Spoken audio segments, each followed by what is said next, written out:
बच्चों, आज हम लोगों का टॉपिक है फ्रांसीसी क्रांति।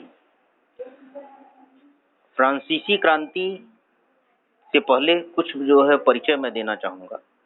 हम लोग आज इतिहास, सामाजिक विज्ञान के अंतर्गत इतिहास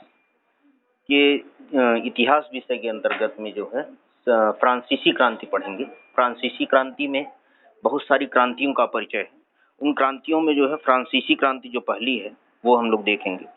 क्रांति या इतिहास हम लोग कई चीज़ें जो है पुराने समय में पुरानी चीज़ों को देख करके, पुरानी बातों को सीख करके आज के शासन प्रबंध या आज का शासन जो है चलाते हैं। तो इतिहास बहुत महत्वपूर्ण स्थान रखता है। अन्य विषयों की अपेक्षा इतिहास से ही हमको जो है पुराने समय में क्या हुआ और उसमें क्या सुधार करने चाहिए उसकी जानकारी ली जाती है। आज हम लोग जो फ्रांसीसी क्रांति पढ़ेंगे। क्रांति होता क्या है कि जो हम लोगों की आज़ादी की लड़ाई लड़ी गई, सिंपल भाषा में इस तरह से समझिए कि आज़ादी की लड़ाई लड़ी गई। ऐसे जो है किसी न किसी, जैसे अंग्रेजों के गुलाम थे तो कहीं राजतंत्र चल रहा था तो राजाओं के गुलाम थे, कहीं कुलीन तंत्र थे, कुल के गुलाम थे। तो कोई न कोई जो है गुलामी की जंजीरों में जनता पूरी जकड़ी हुई थी। शासन प्रबंध अच्छी तरह से चल नहीं पा रहा था। तो शासन प्रबंध को जनता के ऊपर, जैसे लोकतंत्र के बारे में जब हम कल लोग चर्चा किए थे, तो लोकतंत्र में जनता का शासन होना चाहिए। तो जनता का शासन यानी लोकतंत्र कायम होना चाहिए। तो लोकतंत्र के लिए हमको, लोकतंत्र अच्छी तरह से चल सके तो उसके लिए जो पुरानी शासन व्यवस्था या पुरानी जो शासन प्रणाली चल रही है उस शासन प्रणाली को खत्म करके नई लोकतांत्रिक व्यवस्था को स्थापित करना है। तो उस लोकतांत्रिक व्यवस्था को स्थापित करने के लिए सभी देशों में, अपने भी देश में हुई या अन्य देशों में भी, विश्व के अन्य देशों में भी तमाम प्रकार की क्रांतियां हुई। वो क्रांति ही जो है आज़ादी की लड़ाई जो अपनी भाषा में कह सकते हैं, वैसे वो लड़ाई थी। तो लड़ाई जो शासन प्रबंध चल रहा था उस शासन प्रबंध के अलग हट करके अपनी जो है लोकतांत्रिक व्यवस्था काम, क्योंकि लोकतांत्रिक व्यवस्था जो शासन प्रबंध चल रहा है उस शासन प्रबंध को हट करके कुछ दूसरा चलाना है। तो चलाने के लिए तो आराम से तो कोई राजा है तो हट तो जाएगा नहीं। तो उसके लिए हमको कुछ न कुछ जो है लड़ाइयाँ लड़नी पड़ी। जैसे अंग्रेज थे तो अंग्रेज नहीं हट रहे थे तो लड़ाई लड़नी पड़ी। उसी तरह से जो है फ्रांस में भी थी, एक राज शासन जो है चलता था, राजतंत्र चलता था। उस राजतंत्र को खत्म करने के लिए वहां के लोग लड़ाई लड़े, वही जो है फ्रांसीसी क्रांति कहलाई। अब फ्रांसीसी क्रांति जैसे अपने यहाँ भी लड़ाई लड़ी गई, तो लड़ाई के बाद जो है कुछ न कुछ जो है कारण रहे होंगे। क्रांति शुरू हुई तो कुछ न कुछ कारण रहे होंगे। हमारे यहाँ भी कारण थे कि हम लोग देखे कि जो है जो उनका अंग्रेजों का शासन था वो अच्छी तरह से नहीं चल पा रहा था। न चलने के कारण यहाँ हम लोगों के तमाम प्रकार के अत्याचार हुआ करते थे। उन अत्याचारों को दूर किया जाए। उन अत्याचारों से सहन करते करते जब हमारी जो है अति हो गई, समाप्ति की, अब हुआ कि अब इससे ज्यादा नहीं हो सकता है। उसी तरह के जैसे हमारे यहाँ बहुत सारे कृषि में भी, राजनीति में भी और शिक्षा में भी उसी तरह से सारे जो है वहाँ भी थे। तो हम लोग जो है इतिहास की भाषा में उसको 3 भागों में विभाजित करते हैं। पहला जो है कहलाता है राजनीतिक कारण। पहला क्या कहलाएगा? राजनीतिक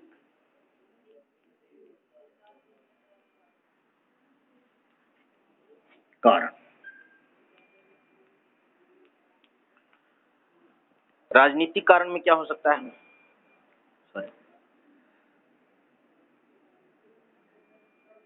राजनीतिक कारण में क्या होगा?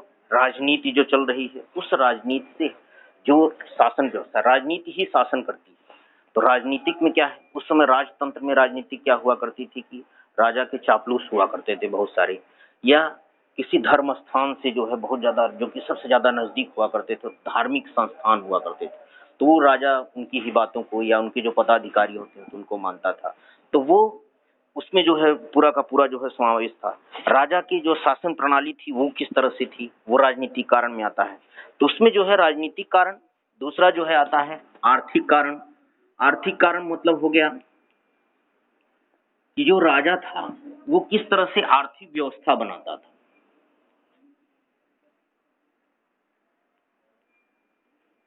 कैसे जो है उसको शासन करना है, रुपए की क्या कीमत है या कौन सी मुद्रा चलेगी, किस तरह से जो है नाप तोल और बाट की क्या व्यवस्था थी, उससे किस तरह से जो है किस तरह से करों को वसूला जाता था, वो सारी चीजें जो है आर्थिक व्यवस्था में आर्थिक कारण होते हैं। ये भी जो है इससे आदमी जो घर पजल्ड हो जाता है तब भी जो है कोई क्रांति शुरू होती है। तीसरा जो है आपका कहलाएगा कौन सा? सामाजिक कारण।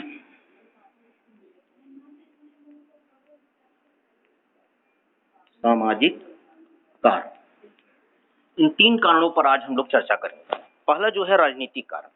राजनीतिक कारण में क्या था कि फ्रांस की क्रांति जो शुरू हुई, फ्रांस की क्रांति जो शुरू हुई वो 1789 ईस्वी में हुई थी। ये क्रांति जो है 1789 89 ईस्वी के आसपास में हुई थी। ये जो है 16वीं सदी में 18वीं सदी में हुई थी फ्रांस की क्रांति। 18वीं शताब्दी यानी 100 सालों का एक शताब्दी होता है, यानी आज से पकड़ लीजिए इस समय जो है 21वीं शताब्दी चल रही है, तो 20वीं शताब्दी, 18वीं शताब्दी, 19वीं शताब्दी, उसके पीछे जो है 18वीं शताब्दी। 18वीं शताब्दी में फ्रांस की क्रांति फ्रांस में हुई।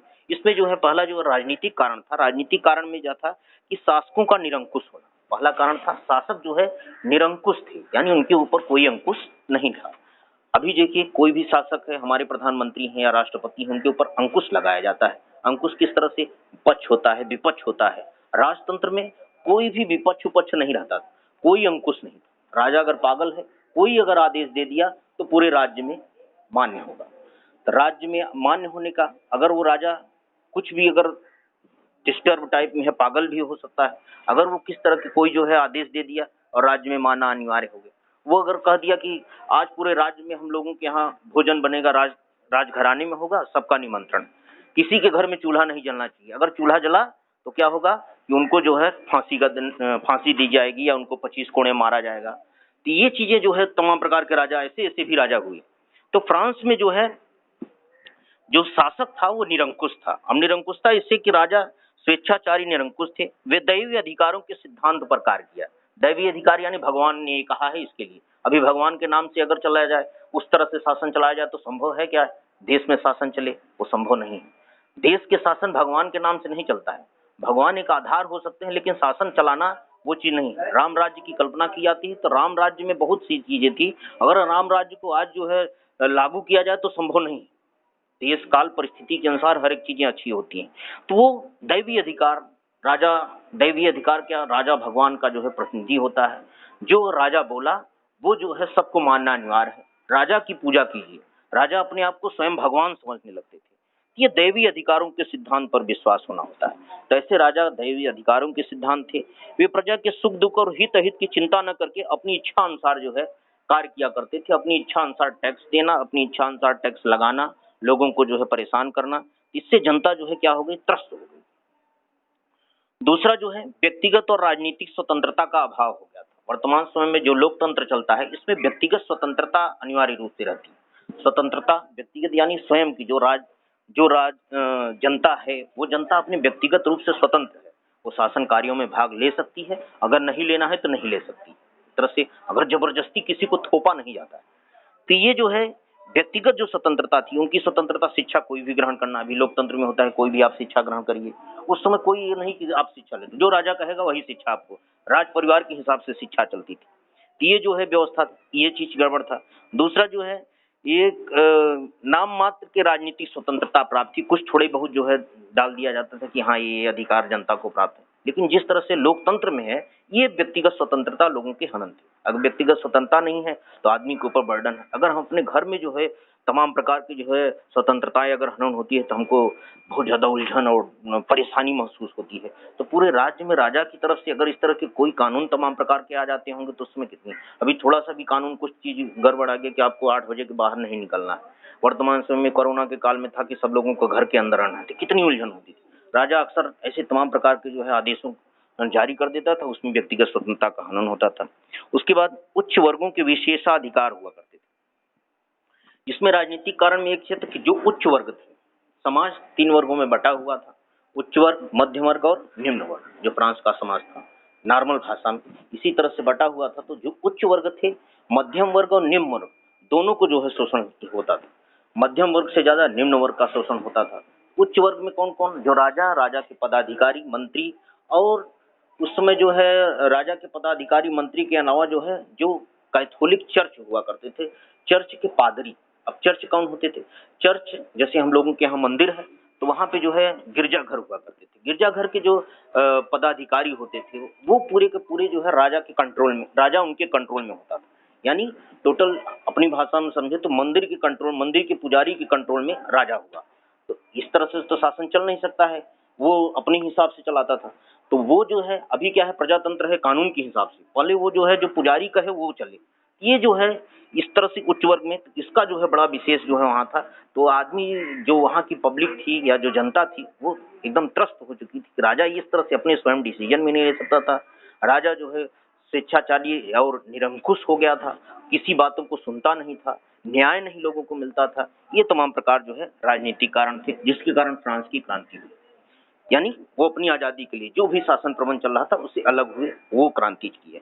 दूसरा जो है आर्थिक क्रांति। आर्थिक क्रांति में जो है हम लोग आते हैं, आर्थिक क्रांति में क्या था कि फिजूल खर्ची और रिक्त राजकोष। फिजूल खर्ची, राजा अपने शान शौकत या राजा के जो चमचे हुआ करते थे, उच्च अधिकारी हुआ करते थे, वो अपव्यय किया करते थे।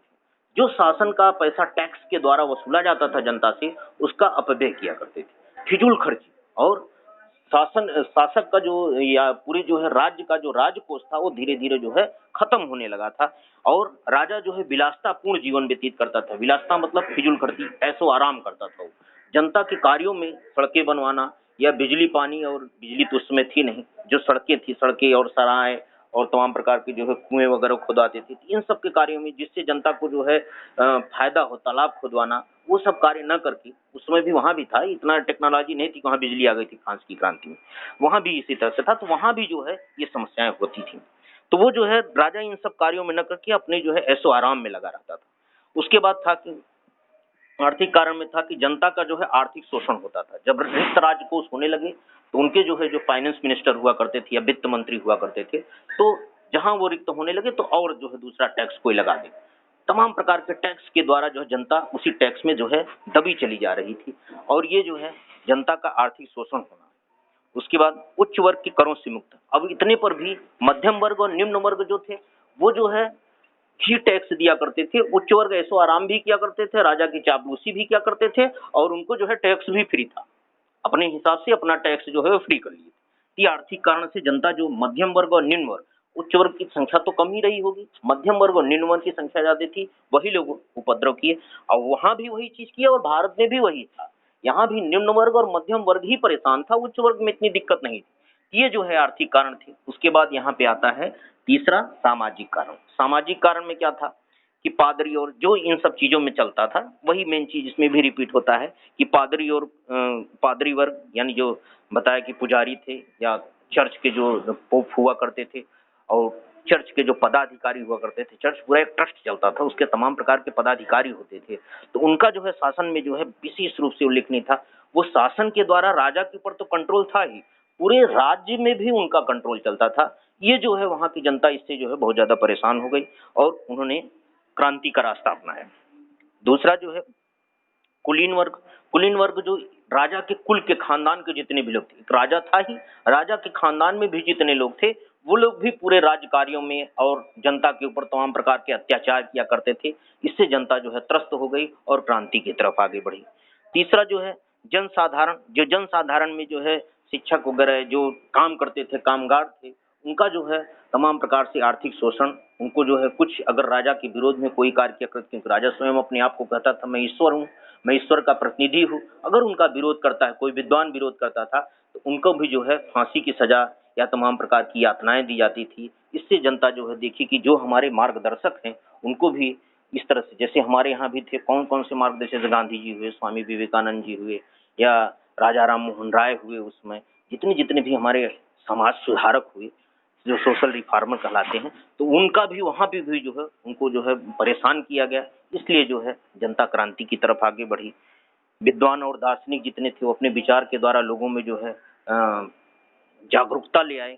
वो जागरूकता के कारण भी जो है लोग फ्रांस की क्रांति की तरफ यानी क्रांति की तरफ आगे बढ़े। जो वहां पे राजतंत्र, कुल मिलाकर के जो भी वहां पे राजतंत्र, उन राजतंत्र को समाप्त करना, यही जो है क्रांति कहलाई। जैसे हमारे यहाँ से तुलना करेंगे कि जो आज़ादी की लड़ाई लड़ी गई, ऐसे वहां भी जो है हम लोग अंग्रेजों से आज़ादी की लड़ाई लड़े। वो लोग किसके लिए आज़ादी की लड़ाई, वो जो राजतंत्र चल रहा था उस राजतंत्र को समाप्त करने के लिए आज़ादी की लड़ाई लड़े। ये जो है आपका जो है आज का जो टॉपिक था फ्रांस की क्रांति, इसके बारे में थोड़ा परिचय। कल हम लोग चर्चा करेंगे कि फ्रांस के क्रांति के परिणाम स्वरूप क्या जो है इसके परिणाम निकले, वो जो है चर्चा करें। धन्यवाद।